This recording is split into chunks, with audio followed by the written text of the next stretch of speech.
Hi అండి, నమస్తే. Welcome to smart Telugu వంటలు అండ్ బ్లాగ్స్. బ్యాచిలర్ స్పెషల్గా క్యాబేజీ టమాటో కర్రీని రుచిగా ఏ విధంగా తయారు చేసుకోవాలో ఈ వీడియోలో చూపించబోతున్నానండి. క్యాబేజీ అనేది ఇమ్యూనిటీ బూస్టర్గా ఉపయోగపడుతుంది. చాలామంది క్యాబేజీ స్మెల్ వస్తుందని తినటం మానేస్తుంటారు. అలాంటి వారు ఈ కర్రీని తయారు చేసి చూడండి, చాలా బాగుంటుంది. తప్పకుండా మీకు నచ్చుతుంది. దీన్ని ఏ విధంగా ప్రిపేర్ చేయాలి, దీనికి కావాల్సిన పదార్థాలు ఏంటో ఈ వీడియోలోకి వెళ్ళి చూసేద్దాం. ముందుగా స్టవ్ వెలిగించి స్టవ్ పైన ఒక కళాయి పెట్టుకోవాలి. తర్వాత అందులోనికి 1.5 టేబుల్ స్పూన్ వరకు ఆయిల్ను వేసుకోవాలి. ఆయిల్ హీట్ అయినటువంటి తర్వాత 1.5 టేబుల్ స్పూన్ వరకు ధనియాలను వేసుకోవాలి. అలాగే 1/2 టేబుల్ స్పూన్ వరకు జీలకర్రను వేసుకోవాలి. తర్వాత ఒక 5-6 ఎండుమిర్చిను యాడ్ చేసుకోవాలి. తర్వాత 1 టేబుల్ స్పూన్ వరకు పెసరపప్పును యాడ్ చేసుకోవాలి. తర్వాత 1/2 టేబుల్ స్పూన్ వరకు మిరియాలను యాడ్ చేసుకోవాలి. వీటన్నింటినీ 1 నిమిషం పాటు ఫ్రై చేసుకోవాలి. మంటను మీడియం ఫ్లేమ్లో ఉంచుకొని ఫ్రై చేసుకోండి. తర్వాత 5 టేబుల్ స్పూన్ల వరకు ఎండు కొబ్బరి పొడిని ఇక్కడ నేను వేసుకుంటున్నాను. ఇన్కేస్ మీ దగ్గర గనక పచ్చి కొబ్బరి పొడి ఉంటే దాన్ని వేసుకోండి. 5-6 జీడిపప్పు పలుకులను వేసుకోవాలి.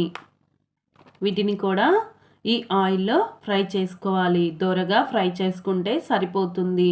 ఎక్కువగా ఫ్రై చేసుకోకండి, కర్రీ అనేది టేస్ట్ మారుతుంది. ఇలా దోరగా ఫ్రై చేసుకుంటే సరిపోతుంది. ఇది పూర్తిగా చల్లారినటువంటి తర్వాత కొద్దిగా వాటర్ వేసుకొని మిక్సీ పట్టుకోవాలి. ఈ విధంగా మెత్తని పేస్ట్గా మిక్సీ పట్టుకొని పక్కన పెట్టుకోవాలి. స్టవ్ వెలిగించుకొని స్టవ్ పైన ఒక కుక్కర్ను తీసుకుంటున్నాను. అందులోనికి 1.5 టేబుల్ స్పూన్ వరకు ఆయిల్ను వేసుకోవాలి. ఆయిల్ హీట్ అయినటువంటి తర్వాత కచ్చా పచ్చాగా దంచినటువంటి వెల్లుల్లి రెమ్మలు ఇక్కడ నేను 5 తీసుకుంటున్నాను. తర్వాత చిటికెడు ఇంగువను యాడ్ చేసుకోవాలి. ఇంగువను వేయటం వలన కర్రీ యొక్క టేస్ట్ చాలా బాగుంటుంది. ఈ ఆయిల్లో రెండింటిని ఫ్రై చేసుకోవాలి. తర్వాత పెద్ద సైజు ఉల్లిపాయను తీసుకొని ఈ విధంగా చిన్న చిన్న ముక్కలుగా కట్ చేసుకొని వేసుకోవాలి. దీన్ని కూడా ఒక 1/2 నిమిషం పాటు ఈ ఆయిల్లో ఫ్రై చేసుకోవాలి. ఉల్లిపాయ పచ్చివాసన పోయేంత వరకు ఫ్రై చేసుకుంటే సరిపోతుంది.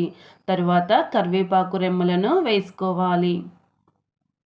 వీటిని కూడా ఈ పోపులో ఫ్రై చేసుకోవాలి.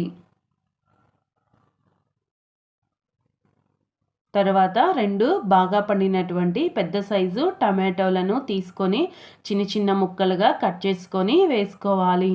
దీన్ని కూడా ఒక 1/2 నిమిషం పాటు ఈ ఆయిల్లో మగ్గనిచ్చుకోవాలి.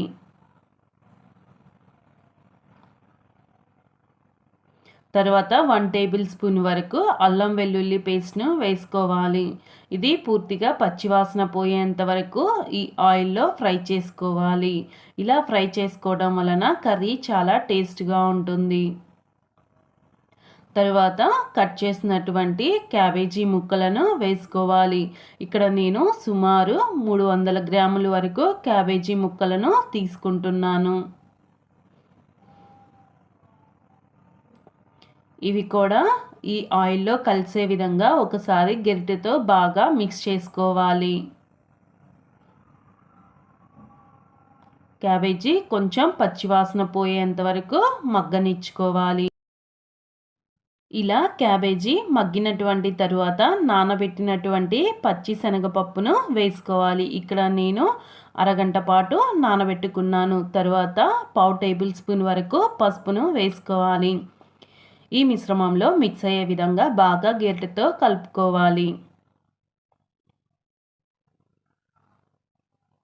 ఈ విధంగా కలుపుకుంటే సరిపోతుంది. తర్వాత రుచికి సరిపడా సాల్ట్ను యాడ్ చేసుకోవాలి. మీకు కావాల్సినంత సాల్ట్ను మీరు యాడ్ చేసుకోవచ్చు. ఈ సాల్ట్ కూడా ఈ మిశ్రమంలో మిక్స్ అయ్యే విధంగా కలుపుకోవాలి. తర్వాత ముందుగా పేస్ట్ చేసుకున్నటువంటి కారం మసాలాను వేసుకోవాలి. ఈ మిశ్రమంలో మిక్స్ అయ్యే విధంగా బాగా గరిటెతో కలుపుకోవాలి. ఈ మసాలా కారం మొత్తం కూడా ఈ ముక్కలకు పడితే కర్రీ చాలా టేస్ట్గా వస్తుంది. అలా మిక్స్ అయ్యే విధంగా బాగా గరిటెతో కలుపుకోండి. ఇక్కడ నేను కొద్దిగా కారంను యాడ్ చేసుకుంటున్నాను. మీకు కావాల్సినంత స్పైస్ని బట్టి మీరు కారంను యాడ్ చేసుకోవచ్చు. తర్వాత 1½ గ్లాస్ వరకు నేను ఇక్కడ వాటర్ను వేసుకుంటున్నాను. మీరు తీసుకున్న క్వాంటిటీని బట్టి మీరు వాటర్ను యాడ్ చేసుకోవచ్చు. ఈ వాటర్లో ఈ కర్రీ మొత్తం మిక్స్ అయ్యే విధంగా బాగా గరిటెతో కలుపుకోవాలి. విజిల్ లేకుండా కుక్కర్ యొక్క మూతను పెట్టుకోవాలి. తర్వాత విజిల్ను యాడ్ చేసుకోవాలి. 3 విజిల్స్ వచ్చేంత వరకు ఉడికించుకోవాలి. ఈ విధంగా నేను 3 విజిల్స్ వచ్చే వరకు ఉడికించుకున్నాను. తర్వాత పూర్తిగా ప్రెషర్ మొత్తం పోయేంత వరకు కుక్కర్ను పక్కన పెట్టుకోవాలి. నేను ఇప్పుడు మూతను ఓపెన్ చేసి చూశాను. నా కర్రీ అనేది పర్ఫెక్ట్గా ప్రిపేర్ అయ్యింది. ఈ విధంగా క్యాబేజీ టమాటా కర్రీని ప్రిపేర్ చేసుకోవచ్చు. ఇది చపాతీ రైస్లోనికి చాలా టేస్ట్గా ఉంటుంది. అలాగే పుల్కాలోకి కానీ బగారా రైస్లోకి కానీ తింటే అద్దిరిపోతుంది. ఫ్రెండ్స్, నా వీడియో మీకు నచ్చినట్లయితే ఒక లైక్ ఇవ్వండి. మన ఛానల్ని ఇంతవరకు సబ్స్క్రైబ్ చేసుకుని వాళ్ళు ఉంటే సబ్స్క్రైబ్ చేసుకోండి. వీడియో ఎలా ఉందో కామెంట్ సెక్షన్లో నాకు కామెంట్ చేయండి. నా వీడియోని మీ ఫ్రెండ్స్ అండ్ ఫ్యామిలీ మెంబర్స్కి షేర్ చేయండి. Thank you.